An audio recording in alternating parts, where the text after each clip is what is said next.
nous allons aborder un nouveau sous-module, c'est le module 1.6. Alors pour rappel, le module 1 de la formation Excel One Click, consacré à la programmation VBA sous Excel, est constitué de 9 sous-modules.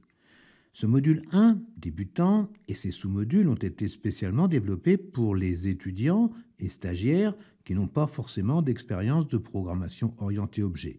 Alors cette formation, elle s'adresse en théorie aux débutants, mais de nombreux autodidactes expérimentés m'ont dit également y trouver un intérêt. Chaque sous-module a soigneusement été développé, testé et modifié dans un processus d'amélioration continue à l'aide des retours faits par les étudiants en Master 2 CGAO, c'est-à-dire contrôle de gestion et audit organisationnel de l'IAE de Tours, et puis également des stagiaires en entreprise qui ont suivi cette formation. Dans ce nouveau chapitre, nous allons aborder les boucles. Alors, les boucles ou itérations sont parmi les méthodes basiques de programmation les plus puissantes. Mais avant d'aborder ce chapitre, commençons par rappeler le code couleur utilisé dans cette formation, puis nous prendrons ensuite le temps de corriger l'exercice 4 du précédent module.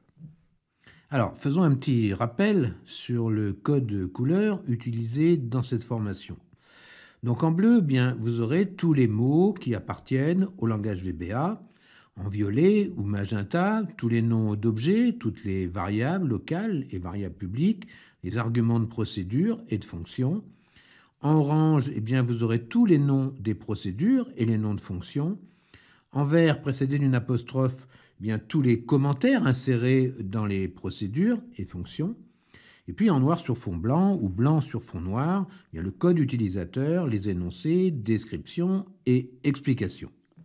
Donc comme je le disais tout à l'heure, avant d'étudier les boucles, accordons-nous quelques instants à la correction de l'exercice 4 dont je vous rappelle l'énoncé.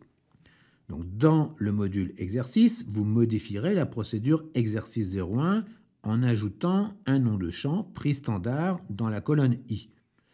Vous développerez une procédure que vous nommerez sub exercice 04. En utilisant la hiérarchie des objets, c'est-à-dire en définissant les objets application Excel, classeur, feuille de travail, vous calculerez dans le champ de données prix standard de la feuille data du classeur training md1.5.xlsm de votre instance Excel ouverte le prix de revient de chaque article en faisant la somme du champ de données achat et du champ de données valeur ajoutée. Vous utiliserez une variable numérique entière dans laquelle vous attribuerez le numéro de la ligne en traitement et vous modifierez la procédure main exercice afin d'y ajouter votre procédure exercice 04. Alors dans un premier temps, nous allons modifier la procédure exercice 01 en ajoutant le remplissage d'un nouveau nom de champ dans la colonne I, c'est-à-dire la colonne 9.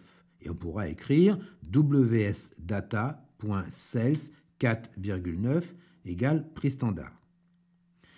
Il nous faudra ensuite modifier notre sélection de lignes des noms de champs pour en faire la mise en forme. Et on pourra faire donc wsdata.range entre parenthèses a4i4.select, sélectionner notre collection range des noms de champs et ensuite développer donc notre sub exercice 04. Alors, supposons que nous ayons plusieurs instances Excel ouvertes, ce qui est rarement le cas, et nous allons donc définir une variable objet pour notre instance Excel ouverte, comme cela est demandé dans l'énoncé de l'exercice. Donc on pourra faire dim, donc xlapp, le nom d'une variable objet, as excel.application.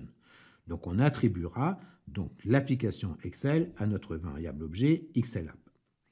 En fait, on définira une variable objet pour l'application Excel et lorsque nous aurons d'autres instances Excel ouvertes ou lorsque l'on aura à communiquer avec d'autres applications, que ce soit de la suite Office ou d'autres logiciels. Alors il n'est par contre pas rare d'avoir plusieurs fichiers Excel ouverts dans une même instance Excel. Et nous définirons donc une variable objet pour notre classeur. On va faire dim wb as workbook. Donc une variable qu'on va appeler wb pour workbook qui sera donc un classeur. Bien entendu, et ce sera toujours le cas, nous définirons une variable objet pour notre feuille de travail dans laquelle nous allons apporter les modifications. Donc on va faire un dim ws as worksheet. Donc une variable objet qu'on va appeler WS pour worksheet, qui sera donc une feuille de travail. L'énoncé de l'exercice nous demande d'utiliser une variable numérique entière pour définir le numéro de ligne en traitement. Nous utiliserons une variable que l'on nommera R pour row, voulant dire ligne en anglais, ceci par convention, et on pourra faire dim R as integer. Alors on pourrait écrire dim R as long. Long et integer sont des entiers, long étant un entier de plus grande dimension que integer. Attribuons nos objets à nos variables. Donc on va faire set xlapp égale xl.application. On va appliquer donc à notre variable xlapp, notre variable objet xlapp, notre application Excel. En attribuant l'objet workbook à notre variable wb, eh bien, on peut, comme nous l'avons vu dans le module précédent, utiliser le nom du classeur, mais on peut également utiliser thisWorkbook pour désigner le classeur dans lequel nous travaillons. Ainsi, si vous changez le nom de votre classeur, eh bien, vous ne rencontrerez pas d'erreur et votre code fonctionnera toujours. Et on va pouvoir faire set wb égale xlapp.thisWorkbook. Donc on commence à empiler comme des poupées russes notre application et notre classeur dans la variable wb. Pour attribuer notre objet feuille à notre variable objet ws, eh bien on fera set ws égale wb.worksheets entre parenthèses et entre guillemets data.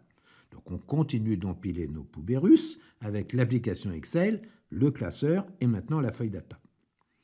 Attribuer à la variable R le numéro de la première ligne à traiter. Donc c'est la ligne 5. Donc on va faire R égale 5. Calculer dans la cellule ligne R colonne 9 la somme de la cellule ligne R colonne 6 et de la cellule ligne R colonne 7. Et on pourra écrire ws.cells entre parenthèses R,9 égale ws.cells entre parenthèses R,6 plus ws.cells entre parenthèses R,7. Alors je rappelle, WS, c'est notre feuille de travail qui appartient à notre classeur et à notre application Excel. Cells au pluriel, c'est la collection range de notre feuille de travail WS.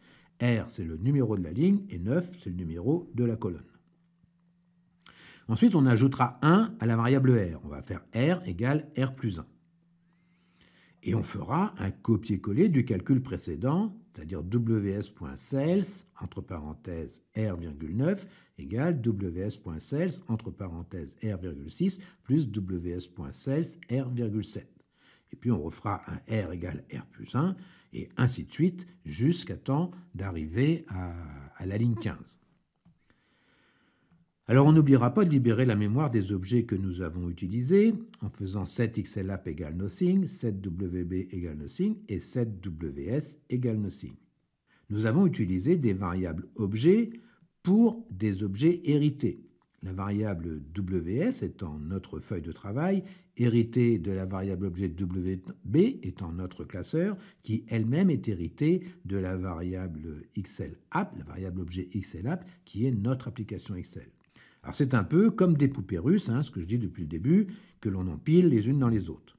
Il ne nous restera plus qu'à modifier la procédure qui nous permettra de chaîner nos procédures en ajoutant dans la procédure main exercice le code suivant, call espace exercice 04. Alors la commande call, pour votre information, n'est pas forcément nécessaire. On pourrait écrire exercice 04 tout simplement. Alors je le redis chaque fois, mais si vous appréciez cet épisode, eh bien n'hésitez pas, abonnez-vous à la chaîne, parlez-en autour de vous, et puis un petit pouce bleu, vous savez, à moi ça fait toujours plaisir, et ça permet de faire remonter les vidéos dans les algorithmes de YouTube. Activez la cloche, ça vous permettra d'avoir la primeur du prochain épisode. Et puis si vous jugez bon de soutenir la chaîne avec un don, pour les petites applications que je peux donc vous donner au travers de ces vidéos, eh bien, vous trouverez dans la description le lien Tipeee XL One Click. En attendant, portez-vous bien, puis si vous êtes toujours Visual Basic, bien, je vous dis peut-être ou sûrement à bientôt. Au revoir.